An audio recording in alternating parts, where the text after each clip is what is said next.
Ini adalah poin-poin untuk pelipat. Lama-lama urut ini poin, dia akan boleh melegakan sakit lutut. Rasa kaki itu akan kebasah. Salah satu poin adalah dekat pelipat. Jika ada masalah yang sama, boleh tak urut dekat bahagian pelipat? Boleh. Kamu terus tekan, dia akan rasa banyak sikit. Tadi dulu poin dia. Okey, kalau sudah jumpa, you akan rasa tempat itu rasa keras sikit. Ini poin yang saya suka gunakan jari kiri.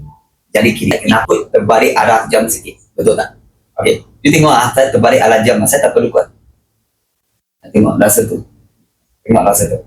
Ya. Dia terus sudah dapat. Jika saya dari atas urut dia sudah tenggelam sikit. Susah nak dapatkan poin tersebut. Okey, kita urut macam ni. Ini tempat paling penting.